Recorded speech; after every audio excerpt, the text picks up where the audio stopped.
저는 요한복음 14장의 말씀을 가지고 너희는 마음에 근심하지 말라 이 같은 제목으로 말씀 전하도록 하겠습니다. 따라하겠습니다. 너희는 마음에 근심하지 말라. 너희는 마음에 근심하지 말라. 너희는 마음에 근심하지 말라. 너희는 마음에 근심하지 말라.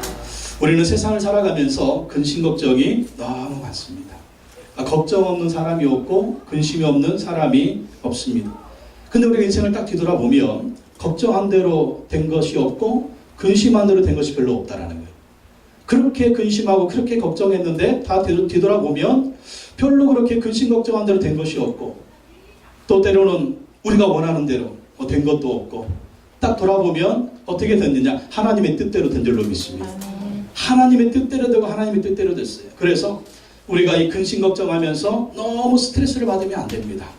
될 일은 되고 안 될 일은 안 됩니다. 여러분 딱 돌아보세요. 될 일은 되고 안 될 일은 안 돼요. 될 일은 우리가 열심히 하면 되고 안 될 일은 어떻게 해야 될까요? 안 될 일은 어쩔 수가 없어요. 근데 우리 하나님의 사람들은 어떻습니까? 안 되는 일은 어떻게 해라? 안 되는 거 가지고 노심초사하지 말고 근심 걱정하지 말고 어떻게 해라? 하나님께 맡기라는 것입니다. 기도하라는 거예요. 몇 주 전에 TV에 보니까요. 이 혼자 되신 할머니가 자식들 근심 걱정을 참 많이 하는데 이 자식들을 위해서 근심 걱정을 얼마나 많이 했는데 뇌졸중이 왔대요. 뇌졸중. 여러분 근심 걱정 많이 하면은요 스트레스 받아가지고 뇌졸중인데 뇌졸중이. 근심 걱정 해야 되겠어요? 말아야 되겠어요? 하지 마세요. 될 일은 되고 안 될 일은 안 됩니다. 근데 우리 하나님의 사람들은 우리 힘으로 열심히 살지만 근심 걱정이 오면 우리는 축복이 있어요. 어떻게 하라고요? 하나님께 맡기라는 것입니다. 아멘. 기도하라는 것입니다. 기도하고 하나님께 맡기고 내 육체는 어떻게 해야 돼요? 마음도 건강해야 되고 정신도 건강해야 돼요. 육체도 건강해야 돼요. 그러면 어려움 지나고 나면 우리가 다 이 힘든 일 겪고 나고 어려움 지나고 나면 다 지나가거든요. 다 지나가요. 그때는 우리 남는 게 뭐냐? 이 몸이 남는데 몸이 건강한 몸으로 남아야죠. 그래야 또 인생을 활기차게 또 승리하며 살아갈 수가 있는 것입니다. 오늘 예수님 말씀하십니다. 너희는 마음에 근심하지 말라. 근심하지 말라.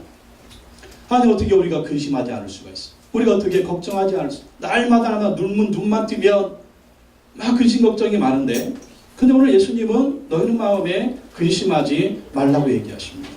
사실 이 당시에 마음에 근심이 많은 사람은요 예수님이 십자가의 죽음을 얼마 놓지 않았거든요. 제자들하고 최후의 만찬을 하거든요. 최후 만찬을 하면 그 밤에 체포되시고 다음날 십자가에 못 박혀 죽습니다. 내일 죽는다고 생각을 하면 여러분 어떻습니까? 완전히 그냥 정신이 하나도 없을 거예요. 근데 우리 예수님이 그 마음 평안하세요. 그 평안하시고 예수님이 간다고 하니까 십자가에 죽는다고 하니까 제자들이 근심 걱정에 사로잡히는 거예요. 오히려 예수님은 그 근심 걱정을 제자들한테 너희는 마음에 근심하지 말라. 예수님 내일 죽는데 지금 예수님은 근심 걱정에 사로잡혀 내일 죽는 것 때문에 예수님 정말 예수님도 인간이시잖아요.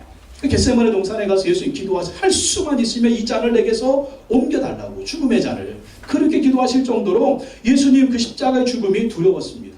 근데 오히려 예수님 그 마음에 평안이 있었다는 거죠. 그러면서 제자들한테 얘기하는 것입니다. 너희는 마음에 근심하지 말라. 내가 죽는다고. 내가 너희를 떠나간다고. 너희는 정말로 근심하지 말라. 그렇게 제자들한테 위로하시고 격려하십니다. 오늘 예수님의 이 말씀은요. 우리에게 주시는 말씀입니다. 너희는 마음에 근심하지 말라. 이 시간에 근심 없는 사람 아무도 없을 거예요.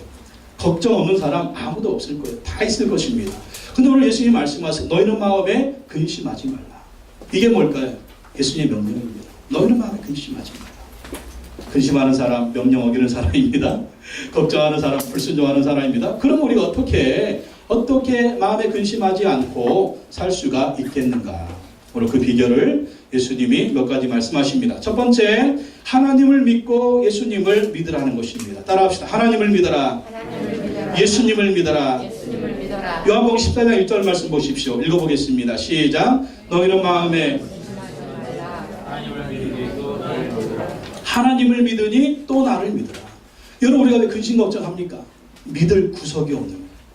기댈 벽이 없는 것입니다. 그러니까 믿을 사람이 없고 기댈 사람이 없고 도와줄 사람이 없으니까 우리가 또 문제 앞에서 시련 앞에서 근심하고 걱정하는 거예요. 그런데 오늘 예수님이 말씀하십니다. 하나님을 믿으니 또 나를 믿으라. 하나님을 믿고 또 나를 믿으라는 거예요. 이 비밀은요 뭐냐면 예수님도 내일 십자가에 죽을 것이지만 죽음을 앞에 놓고 있지만 예수님은 누구를 믿은 겁니까? 하나님을 믿는 거예요. 하나님을 믿는 거예요. 죽는 것도 하나님의 뜻이고 근데 죽음으로 끝난다 그게 아니죠. 죽은 후에 3일 후에 뭐가 있다? 부활이 있다라는 거예요. 부활 후에 뭐가 있어요? 하늘에 승천이 있는 거예요. 그러니까 죽는 것도 하나님의 뜻이고 사는 것도 하나님의 뜻이고 고난도 하나님의 뜻이다. 하나님께 예수님은요 그의 모든 것을 맡겼어요. 맡기니까 평안한 거예요. 맡기니까. 못 맡기니까 불안한 거죠. 내 힘으로 해결해야 되고 내 능력으로 해결해야 되고 근데 능력은 없어. 너무나 내가 부족해. 도와줄 사람도 없어. 배경도 별로 좋지 않아요. 뭐 하나 내 힘으로 할 수가 없고 내 뜻대로 안 되는 것이 그러니까 마음에 근심이 오는 것이죠. 불안한 것이죠. 스트레스가 되는 것이죠. 정말 모든 질병이 스트레스 때문에 나한테 다 오잖아요. 근데 하나님께 맡기면 하나님 어떤 분이십니까? 하나님을 믿고 예수님을 믿어라. 오빠 한번 믿어봐. 오빠 믿었다가 피난 사람이 한두 명이 아니에요. 오빠 믿지 말고 하나님 믿어야 돼. 하나님 믿고 하나님 어떤 분이십니까? 천지만물을 창조한 분이잖아요. 아멘. 우리의 생사화복을 주관하시는 분이잖아요. 아멘. 우리 예수님 어떤 분이십니까? 만왕의 왕이 되시고 만주의 주가 되시잖아요. 여러분 사람은요 우리 곁을 떠나가요. 언젠가는 영원토록 여러분 곁에 있는 분이 있습니까? 남편도 떠나가고 아내도 떠나가고 자식도 떠나가고 부모도 떠나고 아니면 내가 떠나가잖아요. 근데 하나님은 초지일관 우리 곁에 계세요. 아멘. 내 평생에 선하심과 인자하심이 정녕 나를 따르리니 내가 여호와의 집에 영원히 거하리로다. 아멘. 하나님이 우리를 따라오시는데 언제 내 평생에 사랑하심과 인자하심으로 선하심으로 나를 따라온다는 거예요. 나를 붙들어준다는 거예요. 나를 도와준다는 거예요. 아멘. 그 하나님이 붙들어주는데 왜 근심하냐. 그 하나님께 맡기라는 것입니다. 아이들 보세요. 아이들 근심 걱정 있어요 없어요? 애들은요 근심 걱정이 없어요. 왜? 부모님 믿으니까. 엄마 아빠가 다 알아서 해주겠지. 아빠가 다 알아서 해주겠지. 엄마가 알아서 다 해주겠지. 이것만 믿고 사는 거예요 그냥. 우리 스트레스 받아 죽겠는데 막 얘들은 막 둘이 막 장난치면서 싸우면서 그냥 얼마나 막 조용해. 그래도 뭐 상관없어. 다 필요 없어. 조금 지나면 또 그냥 웃고 떠들고. 왜? 엄마 아빠가 있으니까. 엄마 아빠가. 근데 엄마 아빠가 없으면 어떻게 해요? 정말 세상에 제일 불쌍한 사람들이 그 아들이잖아요. 믿을 수 없고 도와줄 사람이 없고 이 기댈 벽이 없으니까 얼마나 힘듭니까? 아이들이 엄마 아빠 믿고 항상 즐거운 거 이게 믿음이에요. 이게 믿음이에요. 엄마 아빠가 내 문제 해결해 주실 거야. 그것처럼 하나님이 나의 문제를 해결해 주실 거야. 아멘. 이렇게 믿고 맡기는 거예요. 그리고 하루하루 열심히 사는 것입니다. 여러분 요즘에 우리가 고린도전서 말씀 묵상 큐티하고 있는데 얼마나 은혜가 되는지 몰라요. 지난주에 제가 말씀 문자로 보내드렸지만 고린도전서 3장 21절 23절 말씀에 하나님 우리에게 모든 것을 주셨대요. 여러분 하나님이 모든 만물의 주인이시잖아요. 근데 하나님이 그 모든 만물을 우리에게 주셨대요. 고린도 3장 21절 23절에 그런즉 누구든지 사람을 자랑하지 말라. 만물이 다 너희의 것입니다. 아멘. 만물이 다 너희 것이다. 아멘. 바울이나 아볼로나 게바나 세계나 생명이나 사망이나 여러분 사망도 우리 거래요. 지금 것이나 장래 것이나 다 너희의 것이요 너희는 그리스도의 것이요 그리스도는 하나님의 것이니라. 왜 만물이 우리 것일까요? 하나님의 만물의 주인이시잖아요. 우리가 예수 믿으면 하나님의 자녀가 되잖아요. 자녀들은 부모의 재산을 상속받잖아요. 그러니까 만물이 하나님의 것이니까 우리가 예수 믿고 하나님의 자녀가 됐으니까 아버지이신 하나님 우리에게 모든 만물을 주셨다라는 것입니다. 아멘. 뭘 주시느냐? 사람도 주시고 세계도 주시고 생명도 주시고 사망도 주시고 지금도 주시고 장래도 주시고 아멘. 모든 게 우리 거래요. 우리 거래요. 그러므로 여러분 소유권을 주장하시기 바랍니다. 아멘. 난 이거 뺏으라는 게 아니라 여러분 믿음으로 하나님의 축복을 기대하라는 거예요. 아멘. 믿음으로 하나님의 축복받을 그릇을 만들라는 거예요. 아멘. 그리고 요즘 문제가 있죠. 어려움이 있죠. 이것보다 이 문제는 하나님이 더 좋은 것 주시려고 내 앞에 예비한 것이다.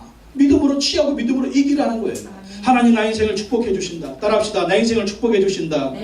내 가정을 축복해 주신다. 내 자녀를 축복해 주신다. 내 사업을 축복해 주신다. 나의 미래에 희망이 있다. 좋은 일이 일어난다.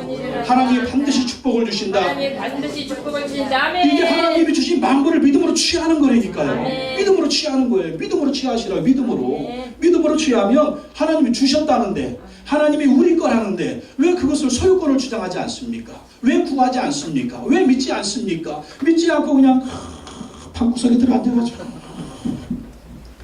애들이 옛날에 요셉이가 어렸을 때 5살 때 저희 대천에 본가에 가는데 얘가 그러는 거예요. 엄마 아빠 시골 가는데 못 타고 가지? 어떻게 가지? 막 그러는 거예요. 그래가지고 야 임마 걱정하지 마. 너는 차 안에 자빠져 자. 엄마 아빠가 다 알아서 데리고 갈 테니까. 우리가 운전하고 가는데 지가 뭐라고 막 걱정 의심하고 있어. 부모가 이거 뭐 속 타는 거예요. 우리가 알아서 다 하는 건데 혹시 우리를 그러지 않습니까? 하나님이 다 주셨는데 하나님이 역사해 주시는 복을 주시는데 그냥 골방에 앉아가지고 그냥 막 근심 걱정 내가 도와줄게 못 믿어요. 근심 걱정 내가 도와줄게 못 믿어요. 근심 걱정 맞아야 돼. 맞아야 돼. 하나님이 주셨다는데 우리가 어떻게 사느냐? 어려움이고 고난이 있어도 믿음으로 사는 거예요. 아멘. 믿음으로 가는 거예요. 아멘. 믿음으로 전진하는 거예요. 믿음으로 꿈을 꾸는 거예요. 절대 긍정, 절대 믿음, 절대 감사로 나아가면 하나님이 해치고 나아가면 하나님이 반드시 우리에게 그 예비한 것을 주실 줄로 믿습니다. 아멘. 우리에게 필요한 건 뭐냐면요, 금 같은 믿음, 은 같은 믿음, 보석 같은 믿음이에요. 아멘. 이 믿음으로 나아가면 불 가운데 지나가도 보석은 안 타, 금은 안 타, 은은 안 타. 근데 뭐는 타요? 나무는 타, 풀은 타, 집은 타. 우리의 믿음이 집 같은 신앙, 우리의 믿음이 풀 같은 신앙, 우리의 믿음이 나무 같은 신앙이면요, 풀 같은 연애가 다 없어진다니까요. 흔들리지 않는, 변하지 않는 보석 같은 다이아몬드 같은 믿음을 가지시기 바랍니다. 아멘. 불도 통과한다니까요. 시련도 통과하고 환난도 통과해서 반드시 하나님 우리에게 주시는 복을 받을 줄로 믿습니다. 아멘. 이것을 바라보면 하나님 믿으라는 거예요. 예수님 믿으라는 것입니다. 김흥성 장로님, 박여옥 권사님 부부가 계셨습니다. 이분들은 자녀를 8남매를 두셨는데 이 집안은 가난했어. 그러나 하나님을 잘 섬기면서 장로님, 권사님은 예수님 믿는 집안은 반드시 하나님이 복을 주신다. 이렇게 믿었습니다.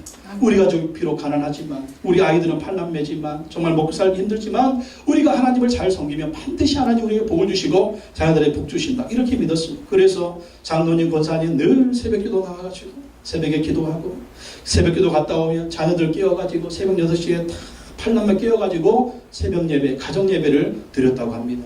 그러니까 8남매는 이 부모님과 함께 예배를 드리면서 신앙이 자라났어요. 그리고 주일날 되면 이 8남매가 그냥 병아리, 그냥 어미닭 병아리 쫓아가듯이 교회로 가는 거예요. 교회로 줄줄줄줄 8남매 그냥 쭉쭉쭉쭉 와가지고. 그러니까 여러분, 시골에서 그 바쁜 주일날 교회 간다고 생각을 해보세요. 들판에 있는 사람들 뭐 저것들 교회 다니는 것들, 이 지금 바쁜 농사철에 이 농사를 져야지 지금 저 교회 가지고 그렇게 욕을 했대요. 그렇게. 그러나 하나님 우리에게 복을 주신다. 아멘. 하나님 우리에게 복을 주시기 때문에 하나님을 잘 섬겨야 된다. 그리고 하나님을 잘 섬기고 주일날은 뭐 세상 없어 다 그냥 교회 가는 거예요. 그리고 예배드리면서 자녀들을 권면했습니다. 항상 큰 꿈을 갖고 겸손한 마음으로 봉사하는 신앙인이 되라. 남에게 유익을 주고 선을 베푸는 꿀과 같은 인간이 되고 이웃과 교회와 사회에 덕을 끼쳐라. 그리고 이 가정에 약속의 말씀을 붙들고 늘 권면했는데 갈라디아서 6장 7절 말씀, 스스로 속이지 말라. 하나님은 마누리 여김을 받지 아니하시니 사람이 무엇으로 심든지 그대로 거두리라. 열심히 살으라는 거예요. 열심히 노력하라는 것입니다. 하나님은 공짜가 없다는 거죠. 열심히 기도하고 예배드리고 열심히 일하고 공부하고 해야 성공하는 인생이 될 수가 있다는 것입니다. 그래서 부모님의 신앙과 부모님의 격려와 그 부모님 열심히 살고 열심히 살았는데 하나님이 이 8남매를 축복해 주셨어요. 아들 5은 장로님이 되고 딸 3은 권사님이 됐습니다. 장남 김홍규 장로님은 순천 매상구 교장을 지내고, 차남 김병규 장로님은 주식회사 명부 회장을 지내고, 삼남 김성규 장로님은 주식회사 유성 회장을 지내고, 사남 김명규 장로님은 14대 15대 국회의원을 지내고, 오남 김승규 장로님은 법무장관과 국가정보원장을 지내고. 뭘 봐도 하나님 복을 주셨잖아요. 기독교 명가가 되게 하셨잖아요. 동네 사람들이 이 바쁜 철에 이 농사 져야지 교회 가냐, 그렇다고 복이 임하냐. 보십시오. 결론은 뭐예요? 결론은 벗긴 것. 결론은 하나님이 약속대로 이루어 주신다는 거죠. 아멘. 여러분 오늘의 어려움 보고 신앙생활하지 말고 하나님이 주시는 결론을 보고 신앙생활하세요. 아멘. 하나님 주신 결론을 보고 반드시 하나님이 그 결론을 주신다. 그럼 우리가 먼저 뭐가 있냐면 우리가 그것을 오늘 믿음으로 바라봐야 돼요. 아멘. 믿음으로 바라봐요. 믿음으로 여러분 그림을 그리십시오. 믿음으로 꿈을 꾸십시오. 믿음으로 계획하십시오. 오늘 현실로 미래를 보지 말고 하나님의 은혜와 하나님의 능력으로 꿈을 꾸고 미래를 바라보시기 바랍니다. 아멘. 믿음으로 나아가면 반드시 복을 주신다는. 아멘. 그래서 이 팔남의 자녀들이 100명이 넘는데 100명이 다 믿음의 집안. 1년에 한 번씩 매월 1월 날 모여가지고 이 장로님, 권사님 신앙을 기리면서 전 자손들 100명 넘는 자손이 모여가지고 감사 예배를 드린대요. 예. 할렐루야. 아멘. 만인하시고 축복받으시기 바랍니다. 하나님을 믿으십시오. 여러분 뭘 믿고 사십니까 요즘? 예수님을 믿으십시오. 뭘 믿고 사십니까? 여러분 믿고 살았던 거 그것이 우리를 실망시켰잖아요. 그것이 우리를 배신했잖아요. 더 이상 그것에 우리의 믿음을 두지 말고 하나님을 믿고 예수님 믿고 승리하시기를 예수님의 이름으로 축원합니다. 아멘. 어떻게 근심하지 않을 수가 있느냐? 두 번째 예수님 말씀하세요. 우리에게 천국이 있기 때문입니다. 따라합시다. 천국이 있다. 천국이 있다. 천국이 있다. 천국이 있다. 요한복음 14장 2절과 3절 말씀 보십시오. 14장 2절 3절 읽어보겠습니다. 시작. 내 아버지 집에 거할 곳이 많도다. 그렇지 않으면 너희에게 일렀으리라. 내가 너희를 위해 거처를 예비하러 가노니 가서 너희를 위하여 거처를 예비하면 내가 다시 와서 너희를 내게로 영접하여 아멘. 예수님이 어디 가요? 아버지 집에 가신대요. 아버지 집이 어디십니까? 천국이잖아요. 천국. 예수님 천국에 왜 가시느냐? 천국 가서 우리를 위해서 거처를 준비하신대요. 거처. 우리가 거할 천국에 집을 준비하러 가신답니다. 그리고 예수님이 거처를 준비하며 예수님이 다시 와서 우리를 천국으로 인도해 주신대요. 예수님 믿으면 천국이 있습니다. 아멘. 여러분 예수님 믿으면 천국이 있는데 이 천국의 집은 어떤 집이냐? 여러분 맨션입니다. 맨션. 대저택. 우리가 이 땅에 정말 몇 평집에 살고 있습니까? 방 2칸, 방 3칸, 방 4칸, 방 10칸 아무것도 아니야. 천국 가면 길이 황금길이고 집이 보석으로 만들어져 있고 정말 생명수의 강가에서 여러분 우리가 영원한 생명 누릴 수가 있는 것. 그것이 바로 천국이라는 것입니다. 여러분 우리가 가장 큰 근심이 뭐겠어요? 죽음이죠. 죽음. 두려움이 오는 사람은 어떻게 생각합니까? 죽기밖에 더 하겠어? 이 죽음 두려워하지 않는 사람들은요 세상 감당 못하는 사람이에요. 세상을 이기는 사람들이에요. 조폭에서 이게 누구냐? 조폭에서 이거는요 목숨 내놓은 사람이 이거예요. 예수님은요 천국을 바라보고 십자가를 지시는 것입니다. 그러니까 예수님 죽음 앞에서 근심하지 않고 걱정하지 않는 거예요. 우리의 인생도 가장 두려운 게 뭐 이렇게 살다가 내가 죽는 게 아닌가? 이렇게 살다가 잘못될 거 아닌가? 이렇게 살 우리 자식들이 힘들지 않을까? 아니라는 거예요. 죽으면 천국이다. 따라합시다. 죽으면 천국이다. 인생 열심히 살다가 죽음이 온다 하더라도 우리는 담대할 수가 있어. 왜? 예수님이 가서 죽으시고 부활하신 다음에 천국에 올라가셔서 우리가 거처할 수 있는 천국을 준비하셨으니까. 세상 사람들은 그러죠. 죽으면 끝이다. 아니에요. 죽으면 어디로 들어가느냐? 우리는 천국문을 여는 게 죽음이에요. 아멘. 부활의 축복을 받게 하는 게 죽음이 되니까요. 이 죽음은요 하나의 문에 불과한 거예요. 누구한테? 예수 믿는 우리에게. 예수 안 믿는 사람은 불안하죠. 예수 안 믿는 사람은 두렵죠. 죽음이 어디로 가는가? 그러나 우리에게 확실합니다. 예수 믿으면 천국 간다. 아멘. 어떻게 천국에 들어갑니까? 예수님을 통해서 들어간다. 14장 6절 읽어볼까요? 14장 6절 시작. 예수께서 이르시되 내가 곧 길이요 진리요 생명이니 나로 말미암지 않고는 아버지께로 올 자가 없느니라. 예수님이 천국 가는 길입니다. 예수님이 천국 가는 진리입니다. 예수님이 천국 가는 생명이에요. 그래서 예수님만 모시고 있으면 우리는 곧바로 천국 가는, 죽어도 천국 가는 놀라운 축복이 있는 것입니다. 우리가 천국에 갈지 지옥에 갈지 어떻게 알아요? 예수님이 안내해 주신다니까요. 안내해 주셔요. 우리가 죽으면 어떤 사람은 그런데 두 갈래 길이 보이는데 두 갈래 길이 보이는데 안내해 주는 사람이 없어. 어느 길로 가야 되는지 예수 안 믿는 사람은 모른다는 거예요. 근데 예수 믿는 우리가 죽으면 누가 안내해 주시냐? 예수님이 오셔서 천국으로 가자. 아멘. 천국으로 인도해 주시는 거예요. 아멘. 그러니까 우리가 얼마나 좋습니까? 죽음도 두려워하지 않을 수가 있어요. 그래서 여러분 혹시 불현듯 죽음이 오면 그냥 담대하게 가십시오. 아멘. 예수님이 천국으로 인도해 주실 것입니다.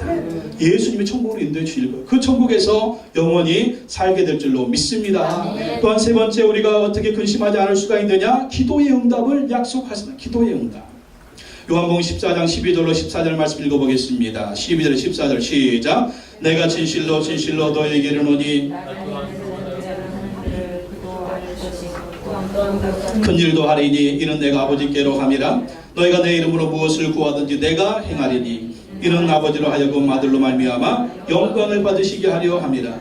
내 이름으로 무엇이든지 내게 구하면 내가 행하리라. 아멘. 예수님은요 엄청난 기적과 이사와 능력을 행하셨어요. 제자들은 예수님 따라다니면서 그 능력에 홀딱 반했습니다. 그리고 예수님이 이 세상에 예루살렘의 이스라엘의 왕이 될 것 같아서 엄청난 능력을 가지고 계시니까 예수님이 왕이 되면 한잔할 것 같았습니다. 근데 예수님이 죽으신다는 거예요. 떠나가신다는 거예요. 그럼 어떻게 하나? 저 능력 많으신 예수님이 떠나가면 우리는 어떻게 하나? 근심하고 두려워했습니다. 근데 예수님 말씀하세요. 나를 믿는 자는 내가 하는 일을 그도 할 것이요 또한 그보다 큰 일도 하리니 이는 내가 아버지께로 하며. 이게 말이 됩니까? 예수님이 한 일을 예수님 믿는 자가 하고 예수님보다 더 큰 일을 한대요. 이런 능력자가 어디 있어?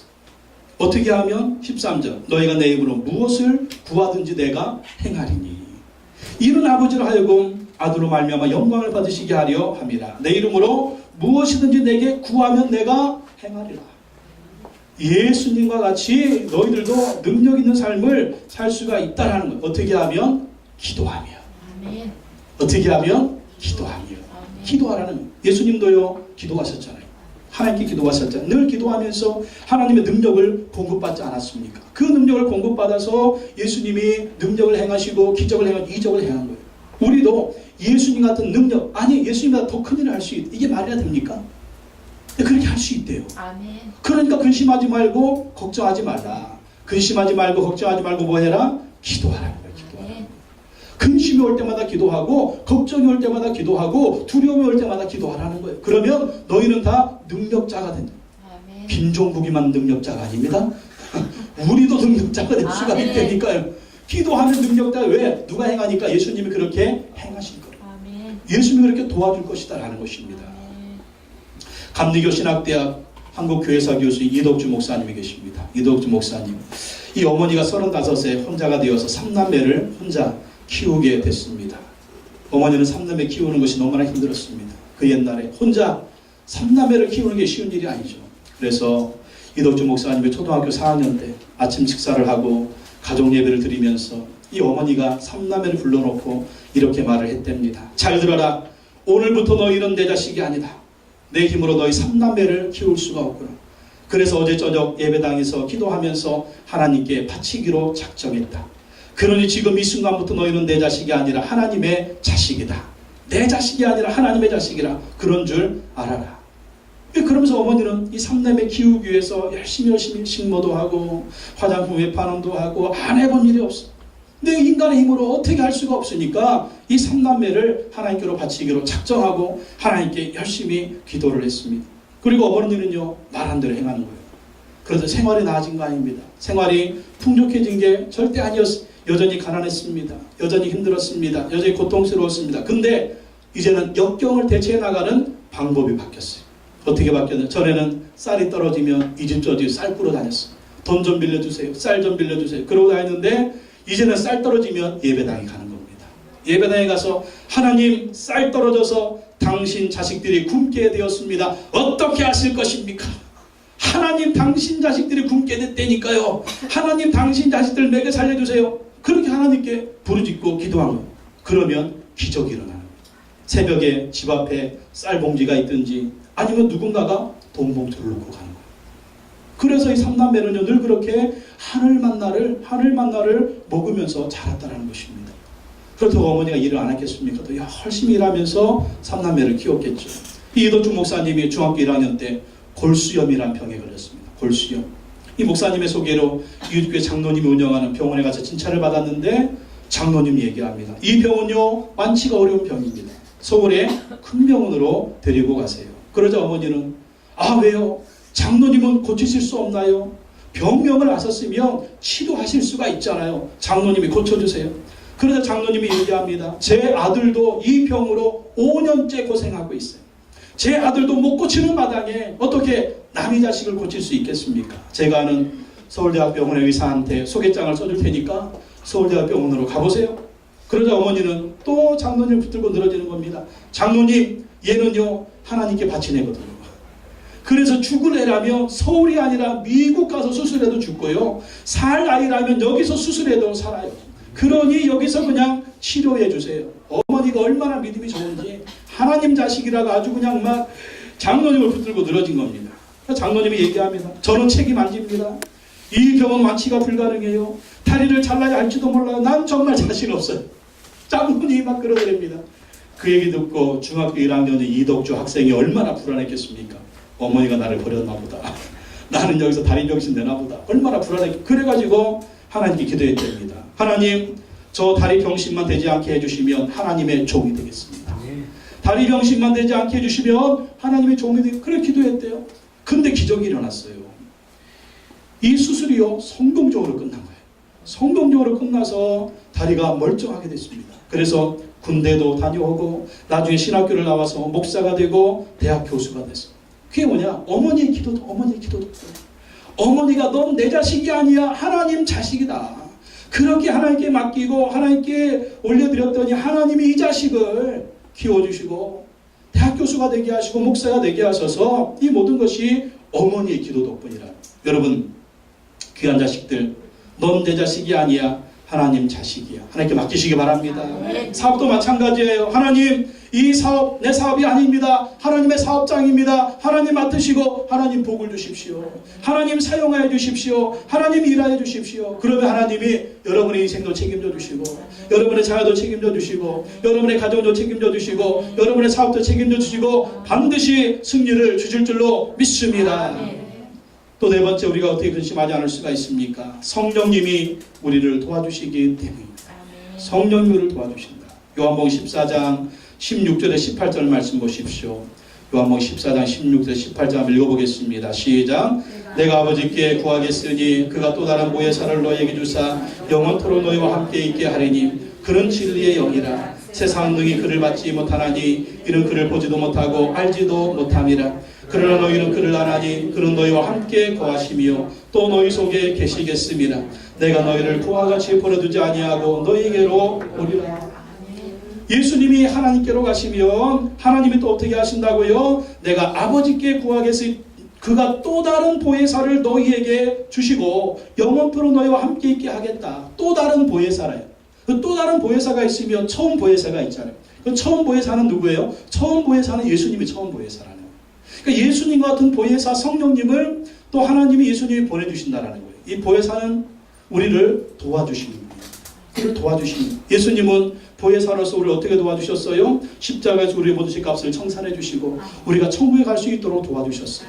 근데 성령님이 또 우리의 보혜사가 되시는데 우리에게 오셔서 어떻게 하십니까? 영원토록 우리와 함께 있다라는 거예요. 예수님은요 육신의 몸을 입고 오셨기 때문에 우리가 영원토록 계시지를 못해요.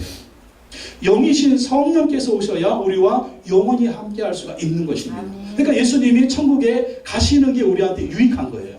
예수님이 가시니까 성령님이 우리한테 오신 거죠. 성령님 어떤 분이라고요? 17절에 보면 그는 진리의 영이다. 진리의 영이시기 때문에 진리 대신 예수님을 믿게 하는 겁니다. 진리 대신 하나님의 말씀을 믿게 하는 것입니다. 그리고 우리를 진리의 가운데로 인도해 주시는 거예요. 그래서 진리의 삶을 살게 하십니다. 그런데 성령님은 17절에 보니까 세상은 능히 그를 받지 못하나니 예수 안 믿는 사람은 성령이 없어요. 성령 받지 못합니다. 이는 그를 보지도 못하고 알지도 못합니다. 예수 안 믿는 사람은요 성령을 볼 수도 없고 성령을 알지도 못해요. 그러나 너희는 그를 아나니 예수 믿는 우리는 성령님을 알 수가 있다. 왜? 성령님은 그는 너희와 함께 거하시며 또 너희 속에 계시겠습니다. 성령이 우리와 함께 하신대. 언제까지? 영원토록. 어디에 계세요? 우리 안에 계신 거예요. 우리 속에 계신 거예요. 그래서 우리 속에 계셔서 우리를 도와주시고 우리를 붙들어 주시고 힘을 주시고 용기를 주시고 은혜를 주시고 능력을 주시고 믿음을 주시고 꿈을 주시고 성령이 너에게 임하시며 너희가 환상을 보고 너희 자녀들은 꿈을 꾸고 너희 빨리 얘기 좀 해. 미경이가 없으니까 이거 안 나오네. 미경이 탁탁탁 나오는데 이게 참 성령이 임하시면 너희 젊은이들은 꿈을 꾸고 환상을 보고 너희 자녀들은 또 미래를 보고 너희 노인들은 뭐 할 것이다? 꿈을 꾸는 예언할 하여튼 있어. 근데 이것들을 보면 뭡니까? 성령이 임하시면 애나 어른이나 노인을 할 것이나 뭐가 있다? 미래가 있고 희망이 있다. 꿈을 꾼다는 거예요. 요즘 젊은이들의 문제가 뭡니까? 꿈이 없어. 미래를 보지 못해. 젊은이나 노인들이나 자살률이 얼마나 많은지. 왜? 희망이 없으니까. 미래가 보이지 않으니까. 꿈을 꿀 수가 없으니까. 환상을 볼 수가 없으니까. 근데 성령님이 임하시면 우리 아이들로부터 청년들로부터 장년들로부터 노인에 이르기까지 꿈을 보고 비전을 보고 환상을 보고 내일을 보고 예언을 하고 성령님은요 꿈을 꾸고 희망을 주시는 거예요. 그래서 우리가 꿈을 갖고 희망을 가지고 살려면 성령 충만해야 돼요. 성령 충만한 사람은 꿈이 있습니다. 성령 충만한 사람은 미래가 있습니다. 성령 충만한 사람은 결코 절망하지 않습니다. 성령 충만한 사람은 끝까지 믿음 지키고 믿음으로 승리하고 살아가는 것입니다. 이 성령님이 우리에게 오신다. 우리에게 있다. 그리고 예수님은요 성령님과 함께 또 우리 안에 계시는 거예요. 18절에 내가 너희를 고아와 같이 버려두지 아니하고 너희에게로 오리라. 예수님은 우리를 고아처럼 버려두지 않는다니까. 여러분 고아가 아닙니다. 여러분 혼자가 아니에요. 성령님이 여러분 안에 계시고 예수님의 성령님과 함께 여러분에게 임하신다니까요. 여러분에게 오셨다니까요. 여러분을 도와주신다니까요. 근데 우리는 문제가 뭐예요? 성령님을 인정하지가 않아요. 의지하지가 않아요. 사모하지를 않아요. 따라가지를 않아요. 그러니까 우리 순복음교회는 조영기 목사님이 그러잖아요. 성령님 환영합니다. 인정합니다. 모셔드립니다. 의지합니다. 그러면 성령님 함께 가시고 성령 우리와 함께 하시면서 우리에게 힘을 주시고 용기 주시고 능력 주시고 은혜 주셔서 우리를 살게 하신다. 사도행전 1장 8절에 오직 성령이 너에게 임하시면 너희가 권능을 받고 예루살렘과 온 유대와 사마리아 땅끝까지는 내 증인이 되리라. 성령 권능 증인입니다. 성령 권능 증인이에요. 스가랴 4장 6절 말씀에 만군의 여호와께서 말씀하시되 이는 힘으로 되지 아니하면 능력으로 되지 아니하고 오직 나의 영으로 되느니라. 인생이 그렇잖아요. 힘으로도 안 돼. 능으로도 안 돼. 애써도 안 돼. 근데 되는 게 있어요. 성령이 하시면 됩니다. 성령이 하시면 되는 거예요. 성령이 임하시면 우리에게 권능이 임하고 능력이 임하고 내가 힘쓰고 애써도 안 됐던 것들을 성령이 하시면 된다니까. 그러니까 우리가 인생 어떻게 살아야 되느냐? 성령 바람 타야 돼요. 성령 바람 타야 돼요. 성령의 능력을 의지해야 돼요. 성령 충만 언제 옵니까? 기도해야죠. 말씀 붙들고 순종해야죠. 하나님을 절대적으로 믿어야죠. 그러면 성령님이 충만하게 우리를 붙들어 주시고 이끌어 주시고 인도해 주시는 거예요. 더 중요한 건 꿈을 꾸게 하십니다. 성령님이 미래를 보게 해서 지금 내 형편은 어려운데요, 힘든데요, 절망인데요, 좌절인데요. 아니에요. 성령님은 자꾸 꿈을 꾸게 하세요. 자꾸 용기를 갖게 하세요. 자꾸 희망을 갖게 하세요. 하나님 준비한 것들을 믿음으로 바라보게 하시고 기도하게 하십니다. 그래서 우리는 날마다 승리하려면 어떻게 해야 되느냐? 성령 충만, 재충만. 성령 충만, 재충만은 여러분 인생을 오기로 살지 마십시오. 인생을 오기로 살지 말고 혈기로 살지 말고 성령으로 사시기 바랍니다. 성령으로 살아야 우리가 성령의 능력으로 정말 승리하는 신앙생활 할 수가 있는 거예요. 미용기업 권홍 아카데미 대표로 있는 이 권홍 집사님이 있습니다.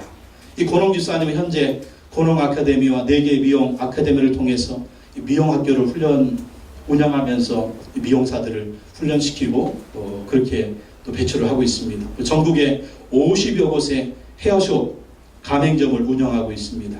그런데 권홍 집사님은 어린 시절에 전남 목포 변두리 달동네에서 힘든 환경 속에서 자라났습니다. 어머니는 소아마비였습니다. 아버지는 구두를 고치는 구두, 그리고 길가에 구두 수선하는 이런 조그만 박스들 있잖아요. 그렇게 아버지는 구두를 고치는 사람이죠. 너무나 가난했습니다. 그리고 이 권홍 집사님은 특장이에요. 직장에 있는 아이들 보면 틱틱거리니까 애들이 막 무시하고 애들이 막 놀리고 그러잖아요. 그러니까 친구들한테 따돌림 당하고 학교 성적이 맨날 꼴찌고 달동네 사니까 달동네 애들은 맨날 치고받고 싸움하고 막 말마다 막 10원짜리 20원짜리 하면서 이게 어린 시절의 삶이었습니다. 그런데 어느 날 갑자기 어머니가 뇌졸중으로 쓰러진 거예요.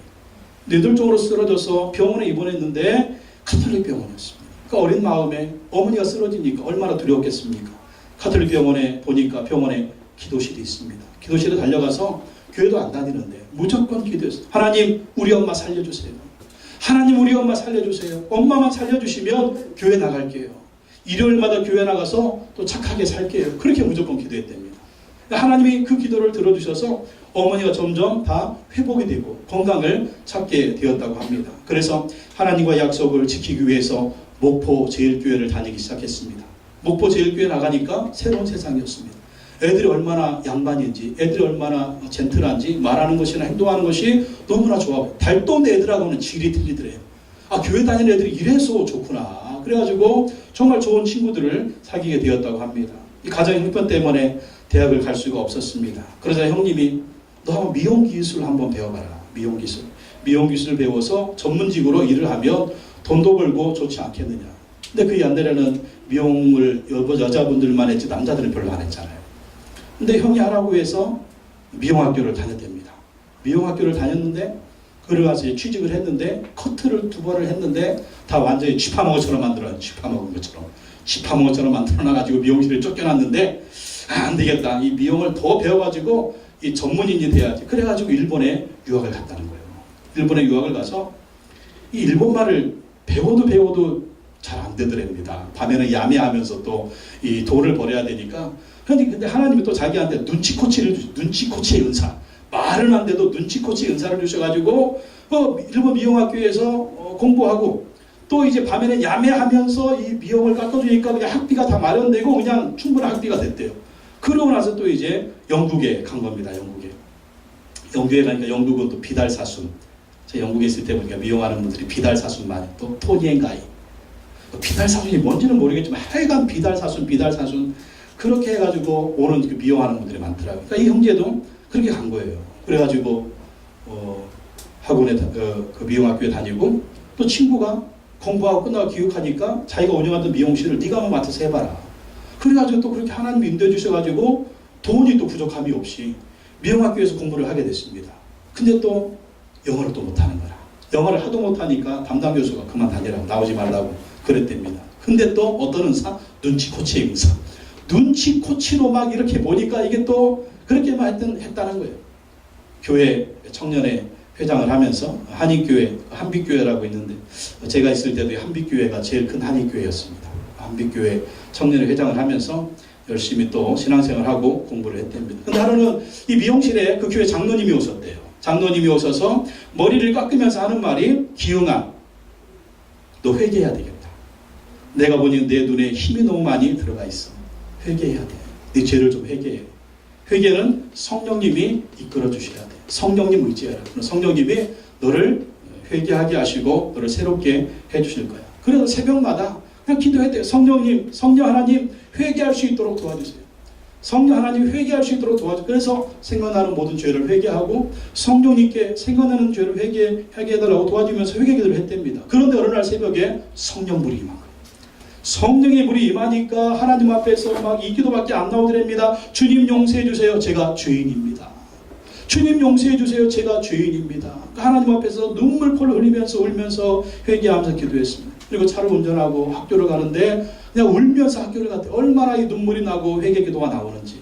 그러면서 그 감격 가운데 한 2년 동안 그 감격이 계속 유지가 되더랍니다. 그러면서 몇 가지 변화가 일어났는데 성령의 불을 받으니까 성령 세례 받으니까 성령이 다 믿어졌어요. 성령이 다 믿어지더랍니다. 어렸을 때 신앙생활 해도 어떤 건 잘 안 믿어지고 어떤 건 잘 믿어지고 그러잖아요. 예? 뭐 이럴까 막 그러면서 근데 성령 세례 받으니까 성령이 다 믿어지고 또 성경을 볼 때 하나님의 관점으로 사람의 관점이 아니라 하나님의 관점으로 보게 되고 또 성경이 더 이상 졸리지 않고 옛날에는 성경 읽으면 무조건 졸렸는데 성령 세례 받고 나니까 성령의 불 받고 나니까 성경이 졸리지 않고 꿀송이같이 달 꿀송이같이. 예. 아직까지 성경이 졸린 분들은 성령 불 받으시기 바랍니다.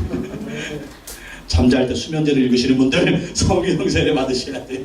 그래야 이 말씀이 꿀송이같이 달게 됩니다. 그리고 예수님이 나의 죄를 위해서 죽으시고 부활하셨다. 이것이 확실히 믿어지더래요. 모태신앙 문제 뭐예요? 어렸을 때 신앙생활들 문제가 뭐예요? 그 듣던 예수님 얘기 십자가 죽음 부활 아이고 지겨워. 근데 성령의 세례를 받으면 그 십자가가 내 십자가 그 부활이 내 부활 예수 죽음 내 죽음 예수 부활 내 부활이 되는 거예요. 구원의 감격이 새로워지는 것입니다. 그렇게 예수님 확실히 믿어지고요. 또 다른 변화는 사람들이 두렵지 않더래요. 내성적이고 소극적이기 때문에 사람만 보면 그렇게 두려웠대요. 말 거는 것도 두렵고 이 미워하는 사람이 사람 두려움을 어떻게 해요. 그런데 성령 세례 받고 나니까 성령 불 받고 나니까 그 사람들이 두렵지 않고 그냥 당당하게 사람들 앞에 설 수 있게 되더랍니다. 그래서 영국에서 귀국한 후에 고농 아카데미를 세워가지고 영국의 비달사순 또 토니앤가이 그 미용기술을 커트 기술을 이 원장들 미용실 운영하는 원장들 그 또 지도자들한테 이것을 가르쳐서 성공적인 사업을 하게 됐다는 것입니다. 하나님이 은혜를 주신 거예요. 그때마다 기회마다. 그래서 이 IMF 때 얼마나 한국이 어려웠습니까? 근데 이 숍들이 매물들이 나오는데 완전 헐값에 나오는 거예요. 헐값에 나오는 그때에 그것들을 다 사가지고 헤어숍을 또 운영하게 됐다라는 것입니다. 이 모든 것들이 하나님이 주신 축복이에요. 그래서 이 하나님 주신 은혜를 잃지 않기 위해서 초심을 잃지 않기 위해서 항상 예배 드리는 일을 최우선으로 삼는데요. 주일 예배 기본이고요. 수요 예배 드리고 또 이 학교에서 미용 아카데미 자기 미용 학교에서 매일 아침 예배들 매일 아침 예배 쉬운 게 아닌데 그리고 매일 점심 예배 그리고 목요일은 저녁 예배까지 드린답니다. 그러니까 하나님이 막 은혜를 주시고 복을 주시는 거예요. 꿈은 전 세계에 복음을 전하는 사업장입니다. 전 세계 복음 전하는 사업장. 그래서 국내 어려운 이웃들을 돕는 사역도 하고 있다고 합니다. 권원 집사님은요 이렇게 기도한답니다. 하나님 기도하지 않으면 회사를 망하게 해주십시오. 내가 기도하지 않으면 회사를 망하게 해주십시오. 이렇게 기도하니까 뭐 할 수밖에 없어요? 기도할 수밖에 없는 거죠. 기도할 수밖에 없으니까 기도하니까 어떤 일이 일어나겠어요? 하나님이 복을 주실 수밖에 없는 거죠. 하나님이 복을 주셨으니까 어떻게 하겠어요? 하나님이 영광을 위해 살 수밖에 없는 거죠. 예? 여러분도 한번 이렇게 기도해 보세요. 하나님 내가 기도하지 않으면 망하게 해주세요. 예? 한번 해보세요. 이런 기도 못하지. 겁나가지고. 예? 해보세요. 하면 복이 임하는 것입니다. 기도하지 않으면 나 망하게 해주세요. 그럼 어떻게 해요? 죽기 살기로 기도하겠죠. 죽기 살기로 기도하니까 어떤 일이 일어나겠어요? 기적이 일어나겠죠. 기적이 일어나면 무슨 일이 일어나겠어요? 내가 성공하겠죠. 성공하면 어떻게 하겠어요? 소고기 먹고 살겠죠. 소고기 먹고 살면 어떻게 돼요? 또 이제 하나님의 영광을 위해서 우리가 살게 되는 거예요. 예. 기도하지 않으면 어떻게 될까요? 그냥 인생이 그타랭 어제도 한숨, 오늘도 한숨, 내일도 한숨. 하나님 모든 마음을 우리에게 주셨다는데 한숨만 쉬는 인생이 되면 되겠습니까? 더 나아져야죠. 좋은 일이 있어야죠. 하나님의 복을 준비하고 있는데 이 복을 받아야죠. 이 복의 보따리 어떻게 풀 수가 있을까요? 성령님 의지하고 예수님 의지하고 천국 바라보고 하나님 의지하면서 기도하시라는 거예요. 언제까지? 응답이 올 때까지 하세요. 아멘. 언제까지? 하나님 복을 부어주실 때까지 하세요. 아멘. 누구는 복 받고 누구는 복 못 받고 하나님 그렇게 차별하는 분이에요? 문제는 우리의 그릇이에요. 그릇이 안 됐는데 복 주면 당장 세상으로 또 타락한 길로 가니까 하나님 줄 수가 없는 거예요. 하나님 바라보고 하나님 의지하고 믿음으로 구하고 하나님이 복을 주시면 내가 절대로 타락하지 않겠습니다. 세상으로 나가지 않겠습니다. 주님만 바라보겠습니다. 주님 뜻대로 살겠습니다. 이렇게 죽기 살기로 매달리면 하나님이 복을 주실 수밖에 없는 거예요. 복 주시면 간증 좀 하세요. 간증 좀. 어떤 분들은 간증이 옛날 간증만 해요. 아 내가 왕년에 그때는 그때고 하나님 그때만 계셨나? 오늘도 계시잖아요. 오늘도 간증하시라니까. 아니 좀 내일 모레 살아있을 때 죽을 줄 어떻게 알아? 우리의 시간은 오늘이에요. 오늘 과거는 지나갔고 미래는 오지 않았어요. 우리의 시간은 오늘입니다. 오늘 우리 하나님 여러분 바라보시고 의지하시고 경험하시기 바랍니다. 근심하지 말고 걱정하지 말고 하나님 믿으십시오. 기도하십시오. 반드시 하나님이 승리를 주시고 기적을 주시고 좋은 것을 주실 줄로 믿습니다. 기도하겠습니다. 하나님 아버지 감사합니다. 예수님 근심하지 말라고 하셨습니다. 십자가에 죽으실 분이 내일 죽으실 분이 근심하지 말라고 우리에게 격려하셨습니다. 우리도 내일 죽음이 온다 하더라도 어떤 고통과 시련과 혼란이 온다 하더라도 근심하지 말고 하나님 믿게 하여 주시옵소서. 예수님 믿게 하여 주시옵소서. 천국을 믿게 하여 주시옵소서. 성령님을 믿게 하여 주시옵소서. 기도하게 하여 주시옵소서. 그래서 주님이 예비하신 것 주님 우리를 위해서 풍성하게 준비하신 거 받아 누릴 수 있는 우리가 되게 하여 주시옵소서. 예수님의 이름으로 기도하옵나이다. 아멘.